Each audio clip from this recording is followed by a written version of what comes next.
আমি আমি অনেক জরুরি কাজে বের হয়েছি। শেখ হাসিনা যখন ছিল তখন কিন্তু 2 দিন পর পর আন্দোলন করতে পারতো না। তখন উনি যেটা করতো যে কোনো কথা হবে না, আমি যা বলবো তাই। শেখ হাসিনার কথা ছিল আমি যা বলবো তাই, সব চুপ। তো ওনাদের জন্য আসলে এইটাই দরকার ছিল, সব চুপ হয়ে বসে থাকতো, ওইটাই ভালো ছিল। এই স্বাধীনতা পেয়ে আসলে উপকৃত হওয়ার চাইতে আমরা আসলে বেশি অসুবিধায় পড়ে গেছি। দরকার নেই এমন স্বাধীনতা।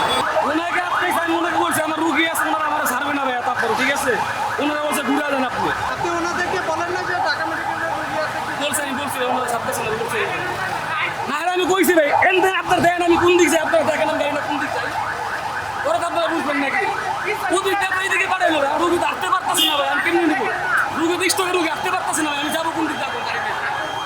রুগী আমার হাসপাতালে, আপনি আমার লগে উঠেন, রুগী নিতে আপনি আমার লগে উঠেন ভাই, উঠতে দেখেন আমি কই যাই।